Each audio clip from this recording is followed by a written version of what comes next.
Of course, our City Mayor, Mayor Vico Soto. Nandito rin po ang ating mga City Councilors. Councilor Kim Cruz. Kasama din po natin ngayong umagang ito ang mga barangay captains from Cluster 1, Barangay Kagawad, and BFC. Good morning po.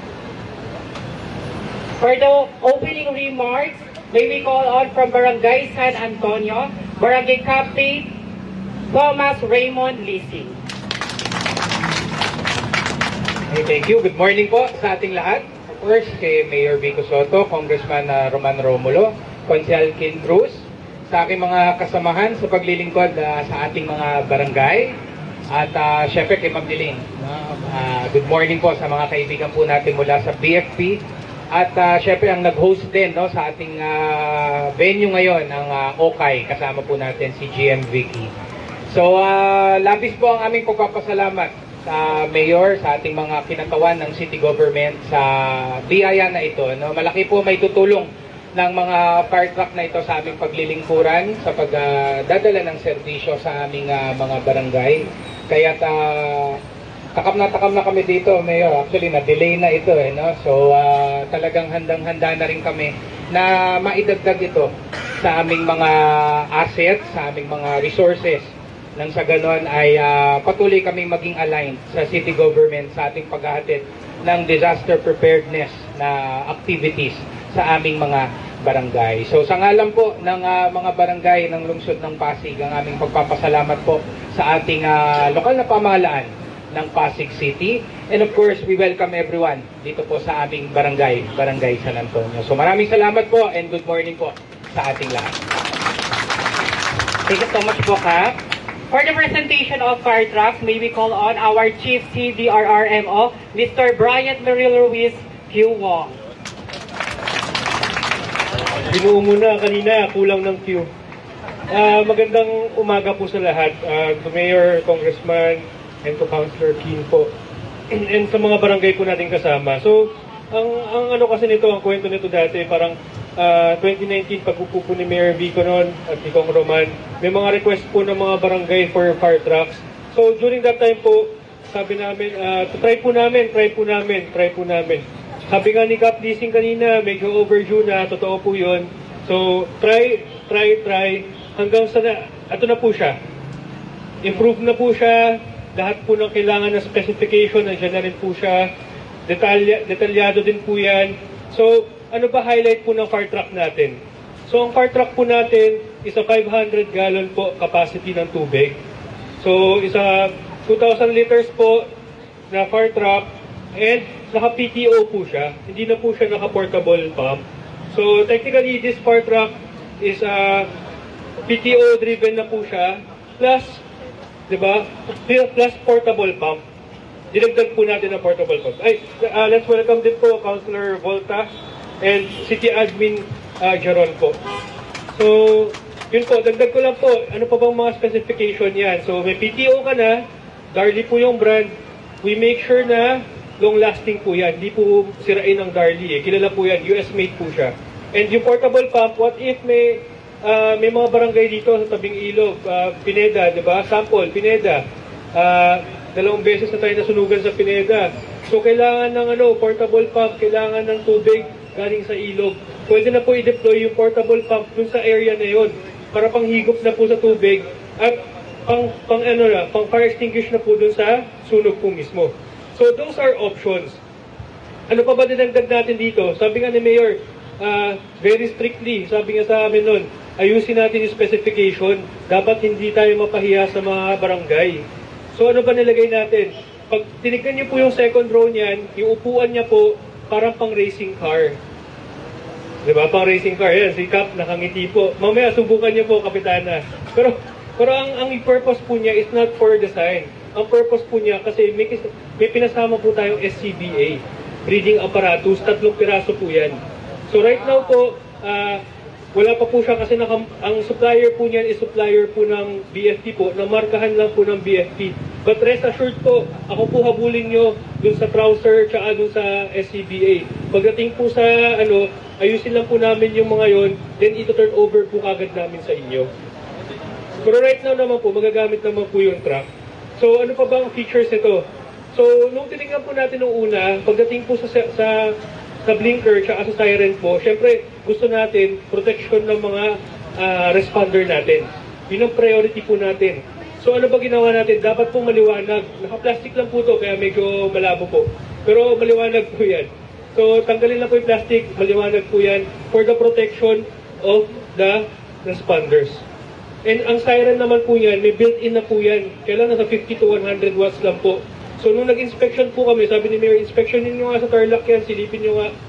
So nung tinignan po namin, ay, mahina po yung wangwang. So naging galante naman po yung contractor, nagdagdag pa po ng isang wangwang ng siren, which is the Wayland 200 watts. Mamaya po, doon sa una po naming batch kanina, medyo masakit lang po sa talaga sa tenga. Pero marinig nyo po mamaya kung gaano po kalakas yun. So meron na po tayong naka-built-in, meron tayong Wayland 200, meron pa pong motor siren yan. Mamaya po, baka sunugin din po nila. So tatlo na po yan sa mga responders. Sa mga nakakaintindi po sa response, okay na po yan sa totoo lang. Pero noong 2019 po, 2020, pumunta po ang grupo ng DRR sa Singapore. Ang nakita po namin with Singapore Civil Defense Force is meron po silang special feature na babagay po sa atin, which is the howler po, rumbler or howler. Is a low frequency sound wave po. So ano bang ginagawa nito? And why should we emphasize this? Because this is not normal in here in the Philippines. Hindi po normal. Pero we will implement po lahat ng sasakyan po ng fire truck and ambulance po ng city government, papalagyan na po namin ng ganun. Even yung ibibigay by December sa barangay na ambulance, meron na rin po yun. So pag traffic po, syempre kahit na nakawangwang ka, ayaw tumabi ng mga kotse. So pag pinindot mo yun, makakaramdam po kayo na parang vibration. Kung kayo yung kotse sa harapan, you could feel the vibration na parang may nginig factor po yun. So yun po yung dinagdag pa po natin dito. Plus, may mga tools pa po dyan. Malamang yung mga staff niyo po, sinilip na po. Siyempre, sinilip na po yung mga laman yan. May hagdanan din po sa taas at meron din pong fire extinguisher at mga iba-ibang tools po. Pagdating naman sa hose, 8 plus 4, 12 hose na po yan. So, sa sa maintenance, ano naman ang maintenance? Paano naman yan? Diba? Siyempre ang question, paano yung 1, 5, 10, 15, 20,000 kilometers na maintenance? So, kasama na rin po yung PMS. So, wala na pong gagastusin ng barangay sa oil, sa filters. Siyempre, yung gulong at battery, ibang usapan po yun. Pero yung hanggang 20,000 kilometers po, sagot na po ng, ng PR po natin. And lastly po, siyempre, paano namin gagamitin yan? Wala pa pong training. So, kasama po ang training ng vehicle. Kino Motors po ang magbibigay. Kasama po ang training ng pump, kasi medyo komplikado po yung pump, PTO. Hindi naman kagaya ng portable yan na bubuksan mo lang, tapos na. Ito po, may mga safety features pa po yan. Plus, yung training mismo ng firefighting sa ating mga responders. So, refresher na lang po yan. Together with BFP, kasama po natin yung refresher po sa firefighting. So, with that po, maraming salamat po. Yun na po. Maraming salamat po, Sir Brian. To give us a message, may we call on our City Administrator, Mr. Jeron Manzanero. Very unexpected po na magsasalita ako ngayong araw. Pero maraming salamat po sa pagpunta dito. At very excited po tayo talaga makita itong mga fire trucks natin na iikot para sa ating lungsod to make it safer for everyone. Maraming salamat po at magandang umaga po sa inyo. Maraming salamat po. This time to give us a message also, may we call on our Congressman Roman Romulo. Magandang umaga po sa ating lahat. Siguro nasabi na rin po lahat na tutungkol dito sa mga fire truck. Pero gusto ko lang pong idagdag kasi mahalaga rin po ito. Hindi naman po na namigay lang ng fire truck na requested ng barangays. Pero nung Lunes po, nasa Bagong Ilog po kami. Sa Bagong Ilog po, nag-launch po doon yung city, kasama ng mga kagawad natin doon, ng yung tinatawag na dry stand pipe system. Ano po yun? Marami kasi po lugar dito sa lungsod natin na medyo makitid yung mga alley, yung mga kalsada. Hindi talaga kayang ipasok yung mga fire truck, kahit litin pa natin yan. Hindi talaga makakapasok. May mga lugar po, kahit yung mga electric cars, hindi rin kayang pumasok. Kaya nung Lunes po, inuna po yung inauguration. Nung una, sunod-sunod na po yun. Sabi sa atin ni Sir Bryant, marami pang kasunod yun, yung dry stand pipe program na yun. Kasi sa program po na yun, yung maliliit na lugar na maskip yung looban, meron sa labas na dry stand pipe, nakakonekta po yun paloob, paikot po ng area, may mga strategically located na mga fire hose cabins. Yung sa dry stand pipe po na yan, ikakabit naman po yung mga fire truck na binigay. Yun yung magsosupply ng tubig, paikot po hanggang sa mga fire hose cabins para ma-reach po yung mga kasulok-sulukan na lugar sa mga area po na talagang hindi kayang mapasukan po ng ating mga fire truck. Kahit palitin pa po natin yan. Kaya sana po, lalo, nakita ko po dito yung mga kapitan, mga kagawad po natin, yung mga lugar po na mayroong mga residential na medyo masikip po talaga yung looban na hindi talaga makakapasok yung mga fire truck na ito, dapat po talagang tingnan nyo na po kung saan dapat magtayo doon, either ng fire hydrant or kung wala talagang tubig doon na makakabukas, yung dry stand pipe na yon para magamit nyo po itong mga fire truck at para talaga alam nyo naman, makasave talaga. Ayaw natin mangyari yun. Pero pag may nangyari, mabilis yung response natin. Basta meron tayo mga iba-ibang programa na nakalatag mga system. Pero muli po, again, congratulations sa city, sa bawat barangay. Dahil ito na ho yung pangalawa eh. Galing po kami sa East Bank, nag-turnover rin doon. Ito yung pangalawa. Tapos yung pangatlo, yung mga ibang cluster na mga barangay rin.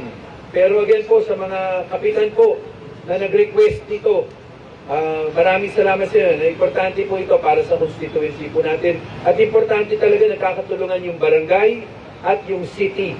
May coordination pong tama. Muli po, magandang umaga po. Mabuhay po ang lungsod ng Pasig. Maraming salamat po, Congressman Roman Romulo. This time, to give us a message again, we will call on Mr. Brian Teril Ruiz Q1. May nakalimutan pa po. So, yung training po, kasi may mga nagtatanong po kanina kailan ba ang training nito, di ba? So, ang target po namin, by next week po, we will coordinate po kagad with the barangay po, kung kailan po ba ang training nito. Kasi, multiple trainings po to. Hindi po siya isang training lang na matrain lang, tapos na, di ba? So, kailangan natin tutukan, kailangan natin turuan din yung mga drivers natin kasi paano gamitin talaga yung mga siren. Mamaya kasi trigger happy na pindutin lang. Kasi kahit ako as responder, atat din talaga akong pumindot ng mga buttons dun Medyo marami Para kang computer kasi, computer box yun So pipindutin mo lang siya. So magpo-produce na siya ng mga sound. So iba-iba pong function niya. So nakalimutan ko lang po kanina yung sa feature pa po nito. Kasi normally po pag responde po, nakakalimutan po minsan yung mga ilaw, yung mga kuryente. So, ang ginawa po namin dyan, sa likod po, naglagay na po kami ng fuse box. Yung fuse box, in case na may sira, yun na lang po yung papalitan nyo. Diba? So, at least, mas po yun, mas okay po yun, na hindi nahahanapin mismo yung fuse box sa loob. So, makikita nyo po yung feature na yan. Plus, meron pa pong mga minor tools po na meron po dyan. Yung original na tutan po nang binigay ng Hino po, pinalitan na po ng contractor, 20 tons na po yung jack niya. So, yun yung mga small details po.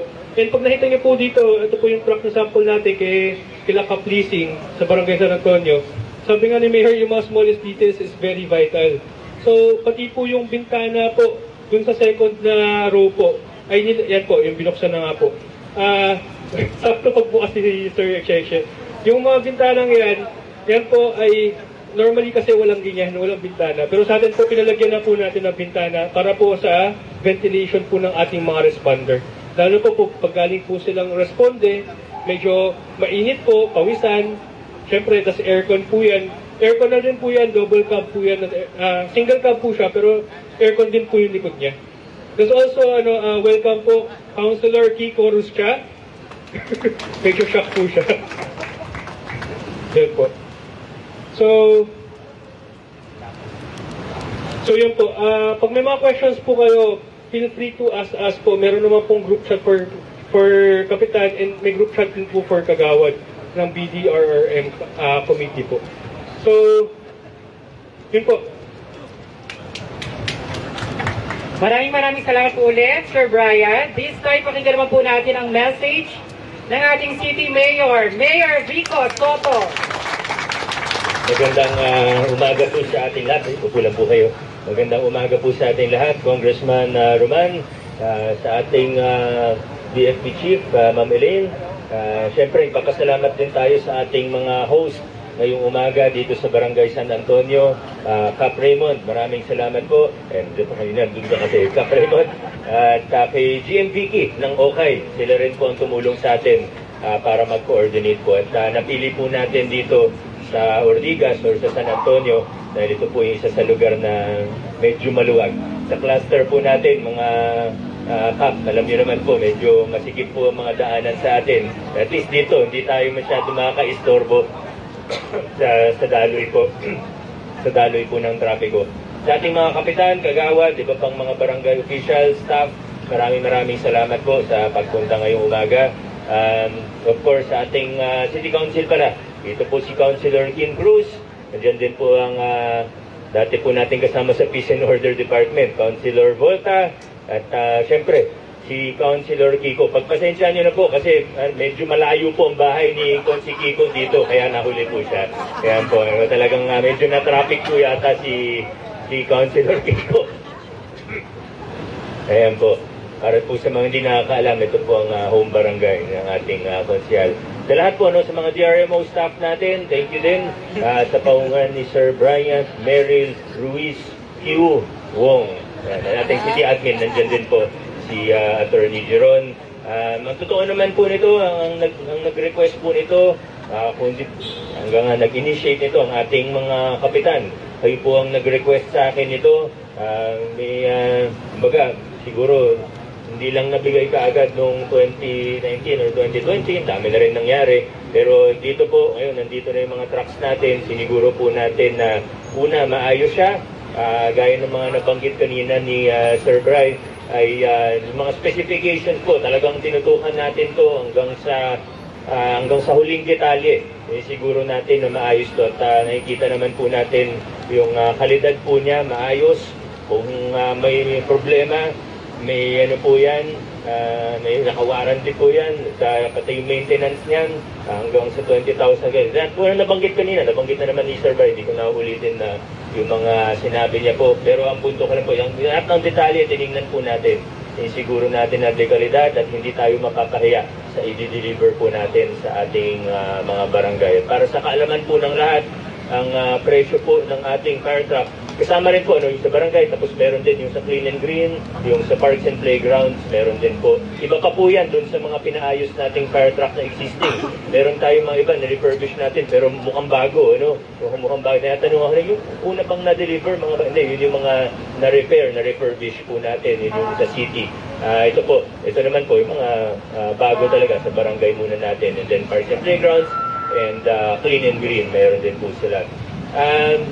Ang bid price po nito ay nasa 5.9 million pesos lang.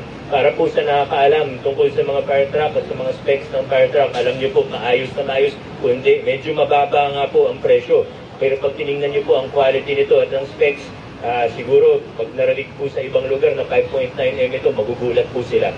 Pero patotoo po yan sa ginagawa nating maayos na sistema at proseso sa ating procurement sa ating lungsod. Nasa 28 po ito. Mamaya po, kanina, galing po kami sa Manggahan para sa cluster 2, cluster 3, basta galing kami Manggahan. Mamaya naman po sa City Hall para doon sa mga barangay na mas malapit naman po doon. At alam ko naman po na pag tinurn over natin to sa mga barangay, talagang alagaan natin at i-maintain po natin ito. Ano? So, sa atin pong lahat, maraming salamat. Congratulations sa lungsod ng Pasig. Once again, Mayor Vico Soto. Pwede na po tayong pumunta sa So ano po, punta na po tayo sa mga barangay po, sa kada truck po, dun sa other side po. Para po kayo i-bless na po nito. Yan na mga kaibigan at napakinggan nga natin ang mensahe ni Mayor Vico Soto. Itong truck na ito ay puro bago at nagkakahalaga nga ng kulang-kulang 6 na milyon ang bawat isa. Ito ay 28 trucks, no? Ang dami. Pero itong di-distribute o ite-turn over dito sa barangay na ito ay para sa 6 na barangay. So 6 na truck itong makikita natin dito. At ngayon nga ay ito bine-bless na ni Father. Yan. Nakikita nga natin si Congressman Romulo na nandito, no? Si Vice Mayor Dodot Jaworski. Kanina, nauna na nga natin na na-live yun na sa Barangay Manggahan at doon ay 11 trucks, no? 11 fire trucks. Yun nakita natin na itinurn over at dito ay 6 na trucks naman. Sunod lang tayo kay Mayor Vico Soto para makita natin ang turnover ng susi sa mga bawat barangay. Yan.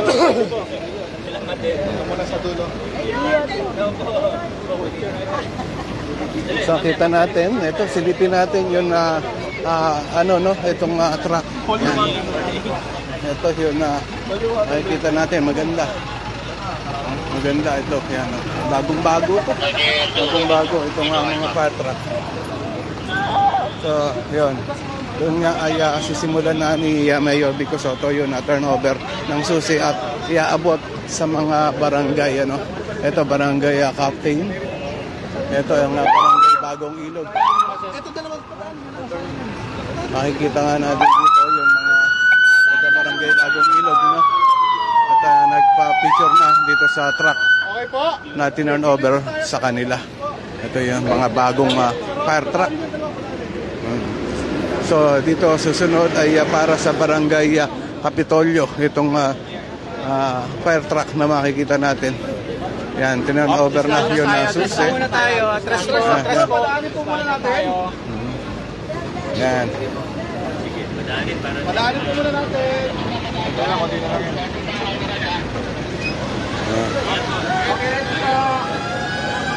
Yan, naririnig natin na binuksan na ang mga sirena o wangwang, no? Naririnig na natin yung tunog. So, sundan natin si Mayor Vico Soto.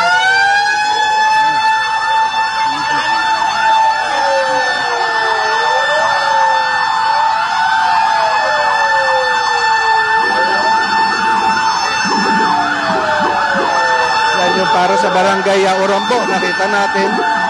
Ito, yun para sa barangay Ugong.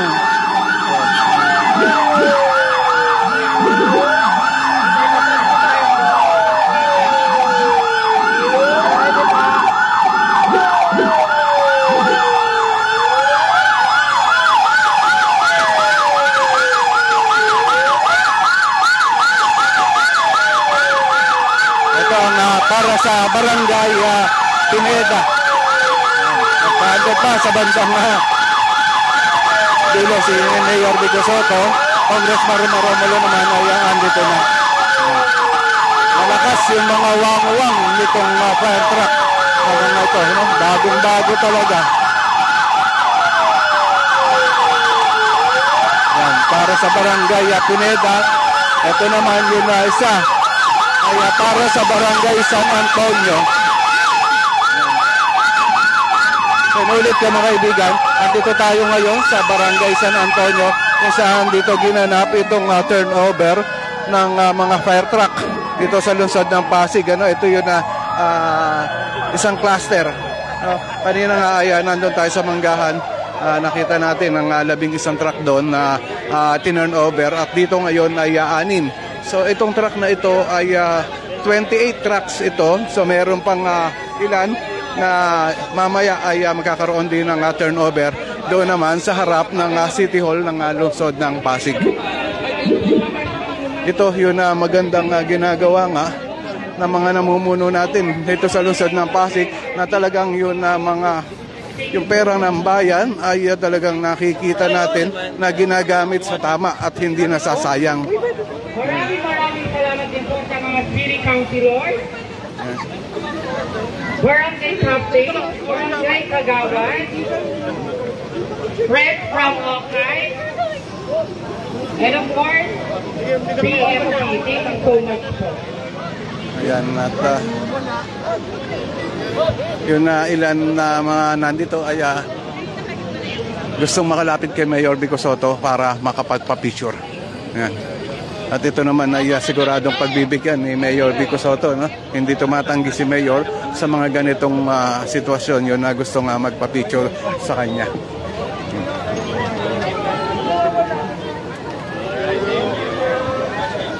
Maraming salamat din po sa other offices from local government na tumulong po ngayong umaga nito. Thank you so much.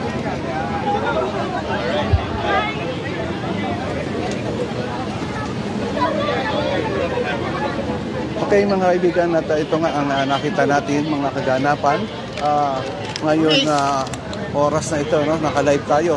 So maraming salamat po sa lahat ng mga viewers natin at sa lahat ng mga nag-share, nag-comment dito sa live video natin.